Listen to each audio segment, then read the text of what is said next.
Hello dear students, welcome back to Pen and Paper Chemistry on YouTube as we continue with our topic of carbon and its compounds. In this particular video, I will be giving you the answers to the questions that I had posed to you in the previous video, part number 4. So in the last video, we had learnt about the various ways to represent an organic compound. So we had done displayed formula where you display all the bonds. We did the structural formula, condensed formula, molecular formula, empirical formula and the skeletal formula. If you have not watched that video, I would suggest that you watch that first before you see the answers to the questions. They will always be available on YouTube, so you need not worry that they will disappear. So the first compound that I had given you was C4H10. So C4, that means 4 carbon atoms. Now I am going to draw the simplest structures possible because some of you may be knowing the concept of isomers, but I shall not be drawing the structures of all the isomers.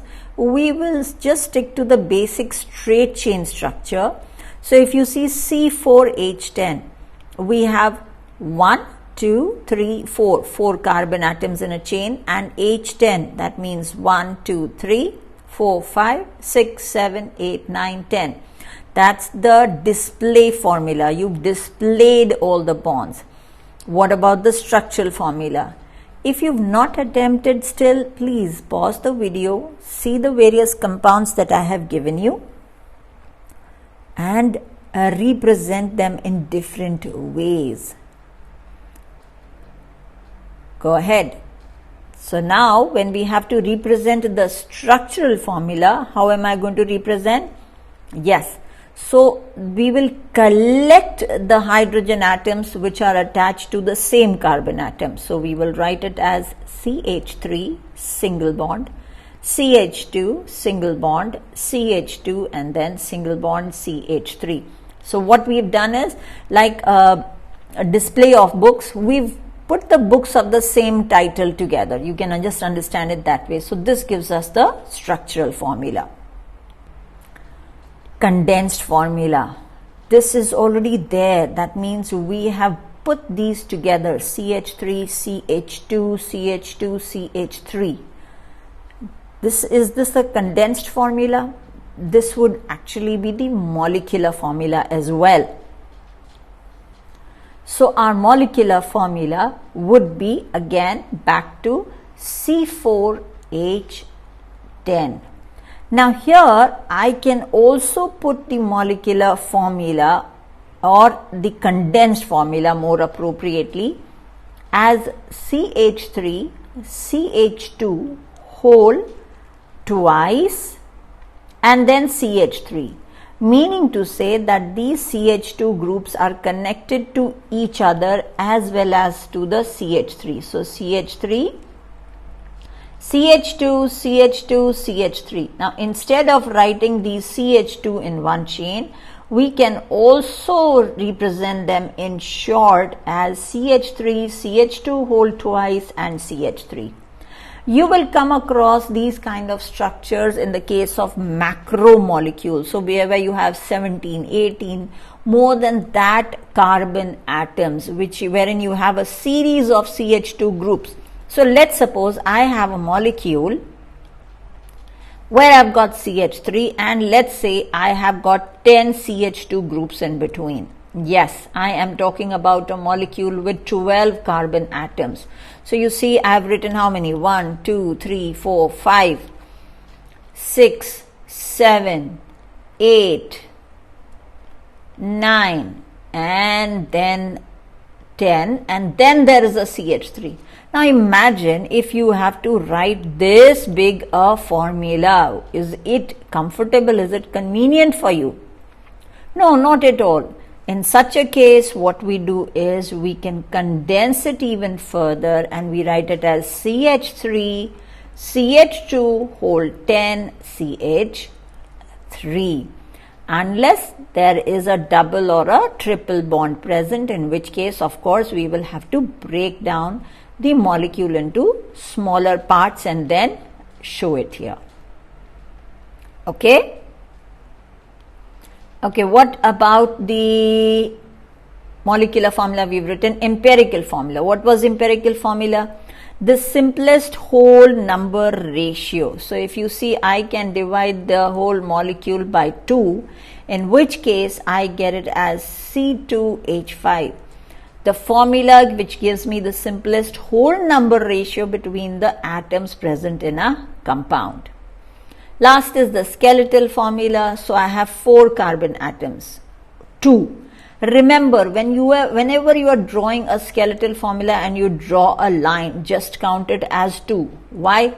There's a carbon here, there's a carbon over here at the 2 ends of this line. So we have here, as soon as I draw a line, I will count it as 2, 3, 4. Okay. Now all of these are single bonds, so I don't need to do anything over here, and this gives me the skeleton. That means the bones of this molecule are these single bonds, the 4, 1, 2, 3. We have the 3 single bonds over here, 1, 2, 3. Okay. Let us now go on to the second one, C4H8. Now C4H8 means it obeys the formula CnH2n. So I know that there is a double bond present. As I said earlier, I am going to take the simplest representation and not isomers. So first draw the 4 carbon atoms which are there in the chain. Now after drawing the 4 carbon atoms, you've got to put the hydrogen. So you have over here 1, 2, 3 hydrogen, 4, 5, 6, 7, and we have an 8. So I have only 8. Now look at this carbon. Only 2 of its valencies are satisfied. So the neighboring carbon says, okay, don't cry, I will share the hydrogen with you. Now in turn, what does this carbon do? It says, okay, I will also extend my friendship with you. So they end up having a double bond between them. This is the display formula for C4H8. Now bring them together. So this is CH3, CH2, CH. Don't forget the double bond when you are writing the structural formula. So you have CH3, CH2, CH, double bond, CH2. Got it right? Okay. Next is the molecular formula. Now molecular formula is, as I have already given it to you, C4H8. So we don't need to do much over here. C4H8. Now empirical formula. What is the HCF, highest common factor? Yes, we can divide both of these by 4. So this gives me CH2. Skeletal formula. Again, I've got 4 carbon atoms. So 2, 3, 4. But what have we got over here? We've got a double bond. So we will put a double bond here. Clear? Yes, there are isomers possible for this one. I am not drawing it because I don't want you to get confused at this point of time. Now let us write the display formula for C4H9Br. Go ahead. 4. 1, 2, 3, 4. Always put the carbon first. The 9 hydrogen, because the valency of carbon is 4. So 1, 2, 3, 4, 5, 6, 7, 8, 9, and then Br. Again, isomers are possible. We are not drawing to avoid confusion.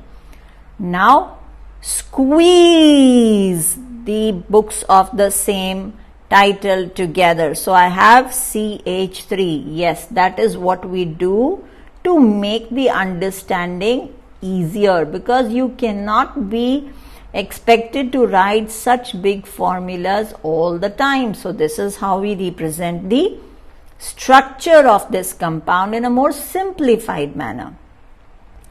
The condensed formula, molecular formula is anyway here. So we have C4H9Br.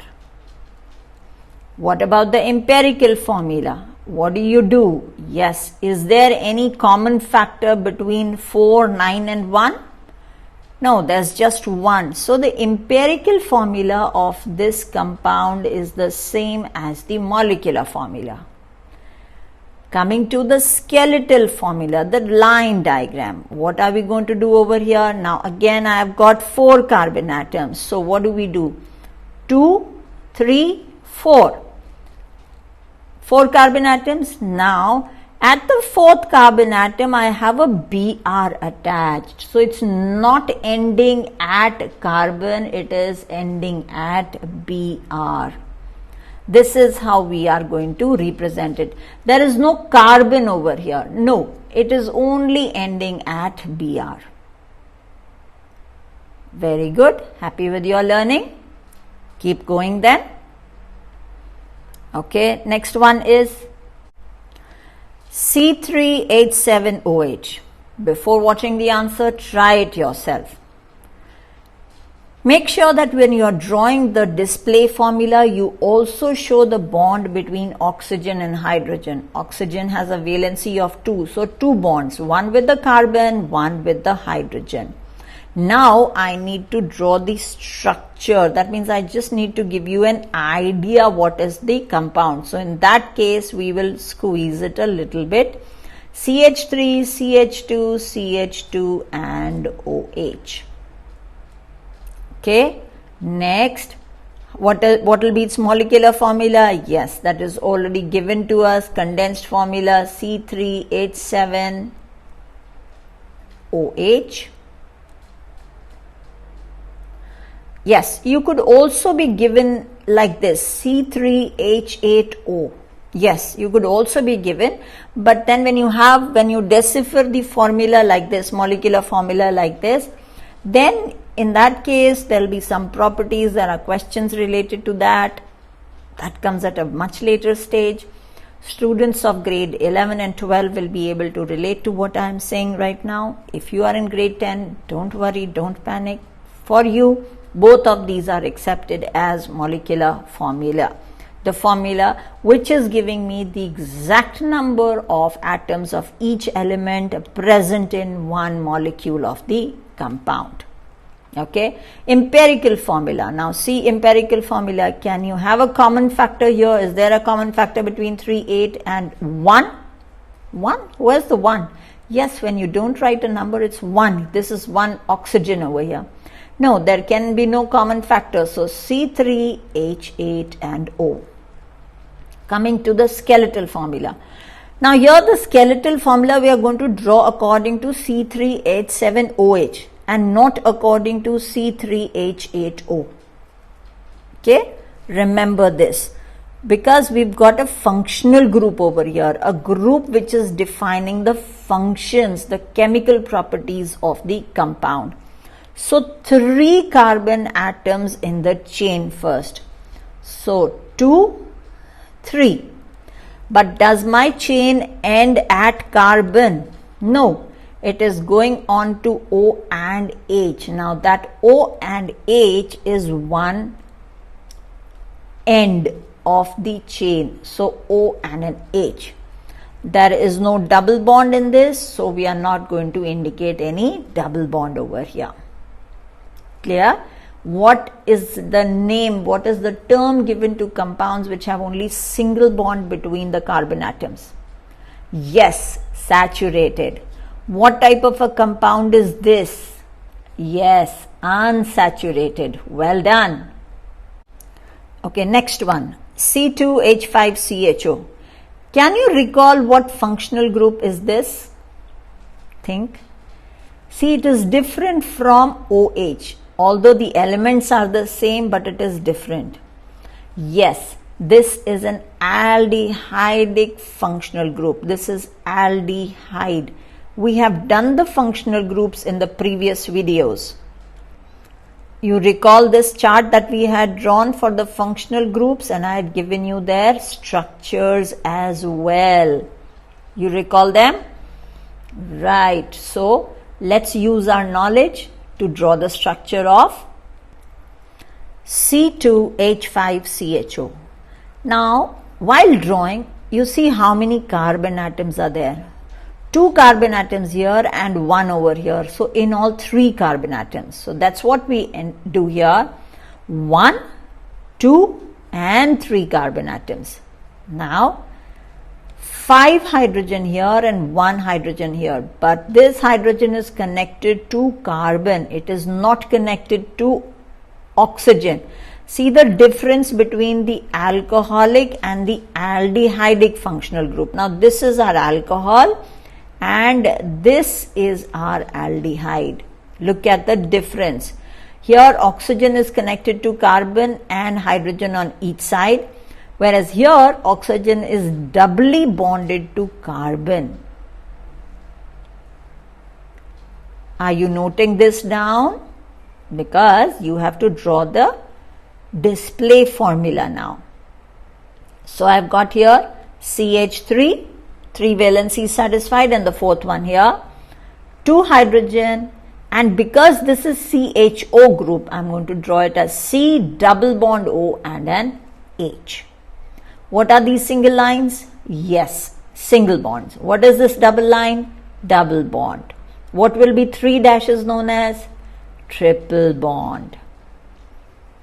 Okay, let's go ahead and now draw the structural formula. That's our next column. So we will have here CH3. So just squeeze them together. So CH3 and then CH2 and then CHO. Makes it easy. Okay. You can also write this as CH3, CH2, CH and double bond O, because you will be using this knowledge later on to understand their properties as well. Okay. Next is the molecular formula. You can write it as C2H5CHO, or you can write it as C3H6 and O. What about empirical formula? Do we have any common factor? Is 3 a common factor? If 3 is a common factor, then in that case, I should be able to divide all of these by 3. But here there's a 1 oxygen. So 3 is not the common factor, and my empirical formula will be the same as the molecular formula C3H6O. Coming to the skeletal structure, again 3 carbon atoms. Okay, so 2, 3. I've got 3 here. Now look at, so there is a CH3. When there's no double bond, that means at the end of it there is a CH3, CH2. Now this carbon has a double bond O and an H attached to it. So let us draw the double bond O, and there is an H attached. So an H over here. Yes, I know it is confusing at times how to draw this. But there is no carbon over here. Remember in this structure how it is? We've got a carbon here, we've got a carbon here, we've got a carbon over here. So because these are all single bonds, that means it is 3. Now here, because carbon is forming 2 bonds, that means there is CH2. And there is the 3rd carbon atom, but this carbon atom is not connected to another carbon. It is connected to a hydrogen and a double bond O. This is how we will represent the skeletal structure of an aldehyde. Noted? The last one. What functional group is this? Look at it carefully. So you've got a C and an O, and that C and an O is attached to a carbon on the front and the back. On the left and the right, the carbon which is having a double bond O is attached to two other carbon atoms. Hence, this is a ketone. Please start learning and getting used to these functional groups, because you will have to name them, you will have to deal with them, you will have to study their behavior as well. How do I know that there is a double bond O? Because you see over here, how do I know? Let's see, how did I understand? So there are three carbon atoms, 1, 2, 3. There are 3 hydrogen atoms on this, there are 3 hydrogen atoms on this. Now see over here, this carbon has got only 2 of its valencies satisfied, and it yet has to connect to oxygen. So that is why it is a double bond O over here, so that both of them are happy. So that gives you an idea about the display formula as well. Many a times you will find formulas written like this. So where there are these dashes, it is obvious that this is connected to hydrogen, because organic chemistry is all about compounds of carbon and hydrogen. Of course, there are heteroatoms like oxygen, nitrogen, sulfur, but these in general are there in the organic compounds. Except if you see CCl4, it's an organic compound, but it doesn't have hydrogen. Okay, next the structural formula of this. Yes, piece it together. So you will have CH3, C double bond O, and a CH3.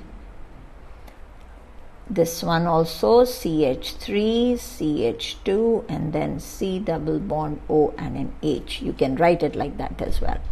Okay. Next one is your molecular formula. So how many carbon are there? 3. How many hydrogen are there? 6. How many oxygen are there? 1. C3H6O. What about empirical formula? Do you have anything common over here? No. So what do we get over here? I can write it as C3H6O as its empirical formula as well. Do you see something that I also see? I've just zoomed it so that we all can see. Look at this. Their empirical formula is same. Their molecular formula is same, but what is different? The way these carbon atoms are connected, the way oxygen is connected. The functional group is different. Here it's an aldehyde. Here it's a ketone. So you see, these are two compounds wherein the number of atoms of each type are same in both of them, but the way the atoms are arranged is different. We have a name for this kind of a phenomenon or this kind of a behavior. This is called isomerism. That means iso stands for same. Mer is molecule, part. So, two compounds having the same molecular formula but different arrangement of atoms in them. Hence my C2H5CHO and CH3COCH3 are actually isomers. But their behavior, their properties are very different from each other because the functional group, you see the functional group here, this is the functional group, this is the functional group, it is different. So let's not waver from the topic and draw the skeleton, the backbone, the whole system of this. So 2, 3 carbon atoms. Now I've got a double bond O on which carbon atom? Look carefully. 1, 2, 3 on the second carbon atom. So count here 1, 2 and 3. So I have a double bond O over here. Easy? Now that I have discussed the answers to the questions that I had given you in the last video, I would love to hear from you how you fared through the entire questions, the formulas, the structures, whether you were able to understand, that you were able to relate to what we have done or not. Comments, your comments are what really bring a smile to my face. Thank you so much for remaining connected. Thank you so much for recommending the channel to your friends. But don't forget to come back, because we will now start with naming organic compounds. See you in the next video.